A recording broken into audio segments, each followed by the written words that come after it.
Bom dia, irmãos, amigos, paz seja convosco. Eu sou o pastor Paulo Bocelli, da Igreja Quadrangular do bairro do Azulville, da cidade de São Carlos. Talvez a imagem não está bem agradável assim, que está me faltando um tripé. No momento a gente não tem onde comprar, mas vamos providenciar. O nosso está sendo usado nos cultos online. Veja bem, nós estamos passando por uma situação que está obrigando as pessoas a ficarem em casa e as igrejas fazerem os seus cultos online. Veja bem, algumas pessoas afirmando assim, tudo bem, Deus não habita em templo feito por mão de homem e nós somos a igreja. É verdade, mas nós não podemos parar por aí, tá? Não podemos parar por aí, porque desde que você saca um versículo da Bíblia e usa ele para seu interesse pessoal momentâneo, você cria uma heresia automaticamente, né? Está usando aquele versículo só para pretexto, né? Para colocar aquilo que a pessoa quer. É como tirar Filipenses 4,13 do contexto, tudo posto naquele que me fortalece, e achar que pode chegar no aeroporto de Viracopos e comprar, né, um Boeing, entendeu? E trazer para casa. Paulo não estava falando disso daí, ele estava falando o seguinte: eu estou preso, nessa prisão eu passo frio, calor, eu fico doente, às vezes melhoro, às vezes tem comida, às vezes falta comida, né? Tem todo tipo de dificuldade aqui. Ele escreve isso aos Filipenses, né? E ele fala assim, eu já aprendi a viver no muito, no pouco, no frio, no calor, todas essas coisas que eu estou passando, eu posso naquele que me fortalece. Então não tem nada a ver esse tipo de loucura, né? Veja Jesus, né? Se ele fosse usar esse versículo ao pé da letra, e o Salmo 91, onde está escrito, ele dará ordem aos anjos ao teu respeito, Satanás disse assim, se joga do pináculo do templo, vai ter um anjo para te catar lá embaixo, né? Porque você está aqui como homem de Nazaré, e você vai precisar do auxílio sobrenatural de Deus para te catar lá. Mas está escrito que o anjo vai estar lá para te catar. E ele disse assim, não tentarás o Senhor teu Deus. Porque usar aquele versículo em qualquer outro contexto, a não ser naquele contexto que Paulo está falando, você está tentando a Deus, né? E eu vejo muitas pessoas dizer sobre isso, mas olha só, né? Quando Israel, antes de se tornar Israel, os hebreus saíram do Egito, Deus então faz uma revelação para Moisés, fala assim, eu quero habitar no meio desse povo. E eu gostaria que você fizesse um tabernáculo para o povo me adorar, para o povo me servir, para o povo trazer as ofertas, para o povo trazer o seu sacrifício, né? E entre as 12 tribos, a única que não vai ter herança na terra prometida são os levitas, que a sua herança é comigo. A parte dos profetas, né, e dos sacerdotes é aquela parte, né, que as pessoas ao vir ao tabernáculo vão deixar ali na igreja. Então, Moisés construiu os tabernáculos, Deus deu a planta, Deus deu a forma que deveria ser ornamentado, Deus deu os detalhes de ouro que era preciso ser feito daquela maneira, e Deus criou o lugar, né, onde você entra pela porta, né, e tem todo aquele pátio, aqueles átrios exteriores, né? Você vê você vê o altar do sacrifício, depois você vê, né, a bacia de bronze. Lá dentro, no chamado Santo dos Santos, né, só entrava sacerdote, né, que iria então comer os pães asmos que estavam do lado direito e manter a chama do candelabro da menorá acesa do lado esquerdo. Na frente tinha o altar de incenso e depois uma cortina que dividia o Santo dos Santos, que o sacerdote, o sumo sacerdote, o principal dentre eles, deveria de entrar ali pelo menos uma vez por ano, né? E o primeiro foi Araão. Depois você sabe que Davi disse, não é justo que Deus habite numa tenda enquanto a gente mora em palácio. Então eu vou fazer para ele um templo, mas dentro daquele padrão dado por Deus lá atrás, tá? Resultado, ele não pôde fazer, vocês sabem a história, mas ele deu a oferta e o terreno para que Salomão pudesse construir. Primeira oferta, o terreno foi Davi quem deu. E Salomão fez. E Deus gostou tanto daquele templo, que na noite da inauguração, quando Salomão foi dormir, Deus visitou ele na casa dele, no quarto dele, e disse assim, Salomão, eu gostei do que você fez para mim lá. E eu vou fazer aqui uma promessa para vocês. E se houver peste na terra, se caso eu permitir que haja guerra, mortandade, que assole a humanidade, qualquer tipo de problema, todos aqueles que se comparecer naquele lugar, se humilhar, orar, buscar minha face, eu ouvirei do céu, perdoarei os seus pecados e sararei a sua terra. Muito bem. Esse templo ele foi tão importante que Deus não permitiu que ele fosse tão profanado como estava sendo, né? Depois da segunda para a terceira geração de Salomão. Então Deus permitiu que o templo fosse destruído para não ser profanado. Nabucodonosor veio, destruiu, levou os utensílios para a Babilônia, mas lá na Babilônia, os israelitas, já israelitas, não mais hebreus agora, eles não eram instruídos, estavam fadados a perder a religião, a cultura e tudo que eles já sabiam de como servir a Deus, todas as doutrinas que um judeu deve seguir. Então eles criaram aquilo que chamaram de sinagoga, que existe até hoje, ou seja, é uma congregação que seria ligada ao templo principal, em que as pessoas pudessem ir aprender a palavra e fazer os rituais que davam para fazer numa sinagoga, que não é igual ao templo. Como existia o templo, a sinagoga se transformou numa escola dominical. Essa igreja prevaleceu até Jesus, até que ele fundou uma igreja, né?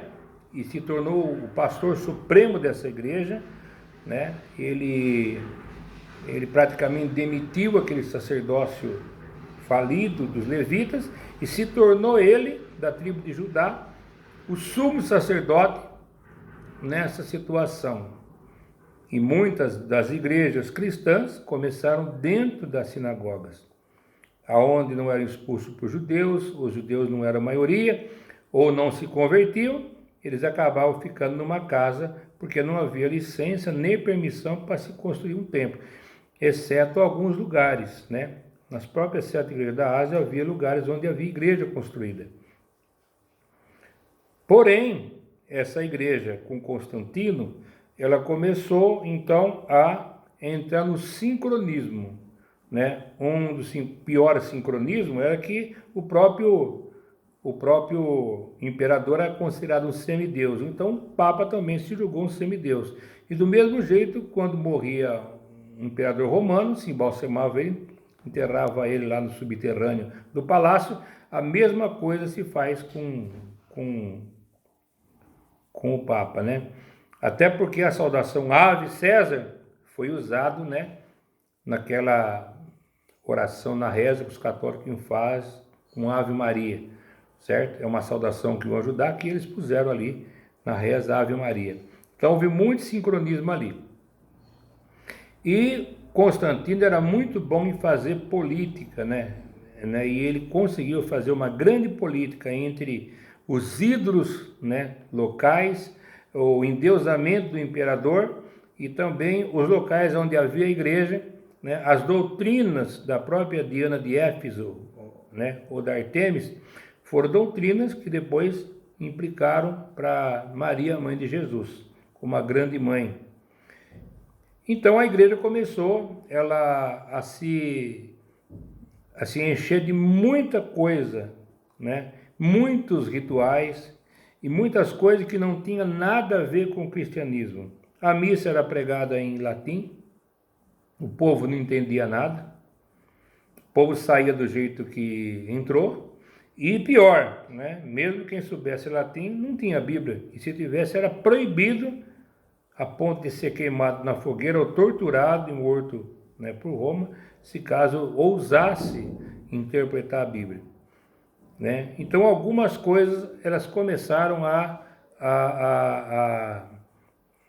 acontecer dessa forma. O templo novamente começou a ser profanado, como naquele templo da Babilônia. Mas acontece que Deus tem sempre uma surpresa para nós.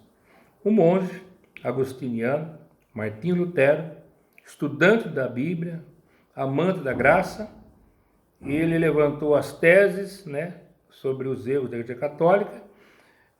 Para não ser morto, torturado, ele acaba fugindo para a Alemanha, encontra John Gutenberg e faz ali a primeira impressão de um livro na vida, nunca tinha sido impresso nenhum.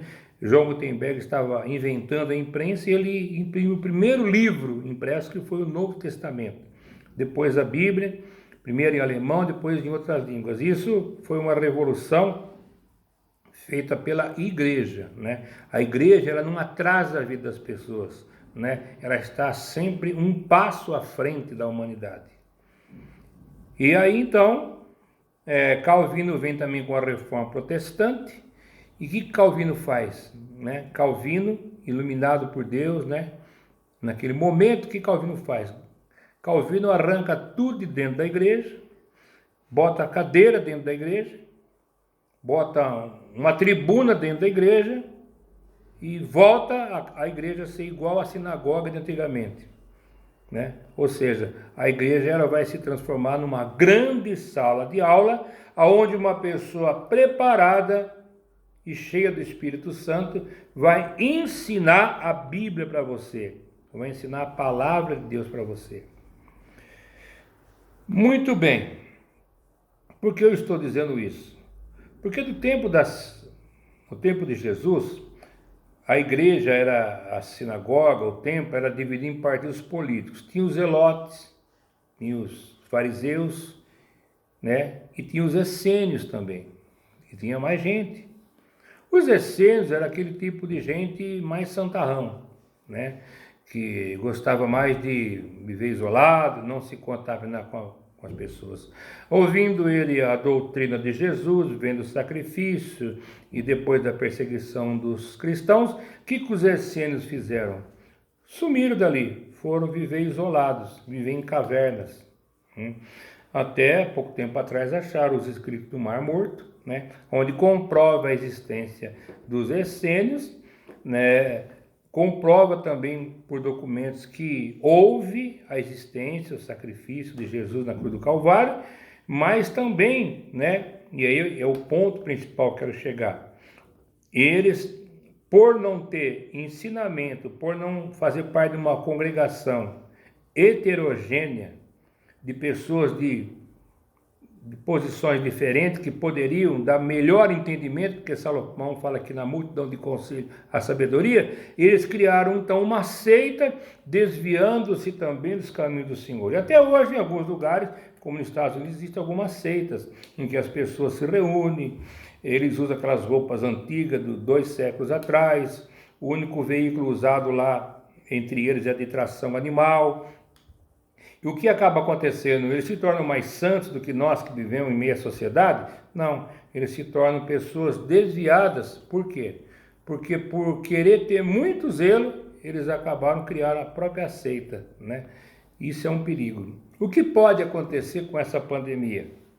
É que o crente em casa, participando das lives, dos cultos online, ele começa a clicar aqui, a clicar lá, ao ver fulano, ver Bertando, e criar em si, como os essênios, a sua própria religião, ouvindo só aquilo que lhes convém, né? Como disse ontem, domingo, no estudo bíblico, na escola dominical, foi ontem de manhã, que Deus castiga e repreende aqueles que Ele ama e ainda põe à prova, para ver se é crente ou não é.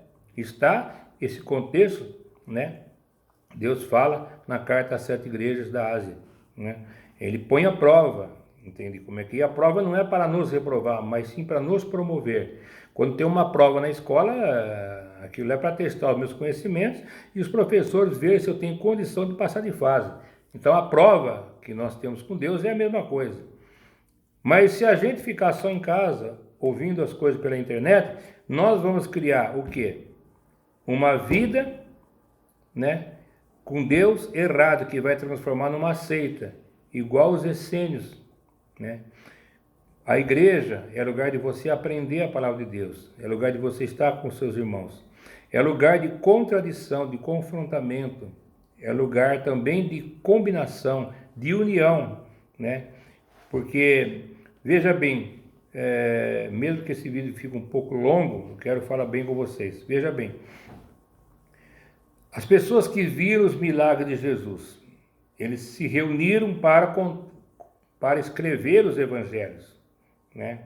Então veja bem, para contar a história de Jesus, né, pregando em cima do barco de Pedro, depois vai até o mar, lança a tua rede à direita, né? Você começa a reunir com os amigos que estiveram juntos, você vai conseguir recuperar a história do jeito que ela foi. Porque sempre um tem um ponto de vista, ou então por prestar atenção numa coisa, você acaba desatento a outra coisa. Por isso há 4 evangélicos, 3 sinóticos e um que trata da vida de Jesus, da vida pessoal dele, que é de João, né? Por exemplo, eu sou da igreja quadrangular desde que nasci, 60. O primeiro conjunto que nós tivemos eletrônico com guitarra chamava-se Israel. Naquele tempo meu primo Sérgio Draeta era presidente de jovens, e, né, com a cabeça boa, moderna que ele sempre teve, veio então essa ideia, iluminação do céu, de comprar as primeiras guitarras, aparelhos de som, né, aqueles cubos, né, tão cobiçadores, porque são a válvula, vale muito dinheiro, e criou-se aquele conjunto. Eu conto a história do jeito que eu vi, do jeito que eu sei. Mas se eu estivesse aqui sentado em volta de uma mesa, ele, né, os irmãos dele, as pessoas que tocaram no conjunto, né, que fizeram parte, com o primeiro baterista que foi Américo, o Zé Roberto, cantor, as irmãs Pereiras que tocavam bateria, contrabaixo, né, se todos nós, o Anacleto, se todos nós né, pudéssemos sentar à mesa, numa mesa só, e recontar essa história e escrever, nós saberíamos dela, né, de uma forma que não haveria espaço para alguém colocar um fato na história que não aconteceu.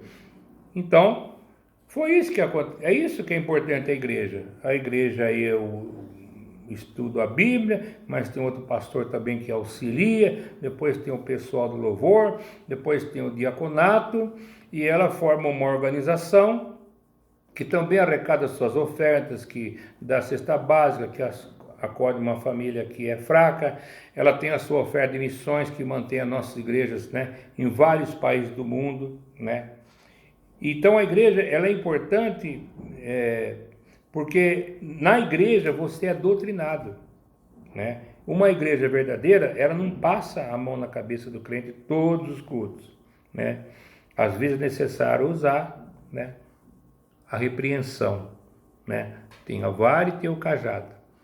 Então, tome muito cuidado você, né, nesse momento que estamos vivendo de pandemia, em que estão os cultos online. É a única arma que temos para usar, o único e-mail que nós temos de comunicar com você. Mas preste muito bem atenção. Quando as igrejas reabrir, né, venha correndo. E não desista da igreja física, tá certo? Porque a igreja física, ela produz um grande benefício na tua vida.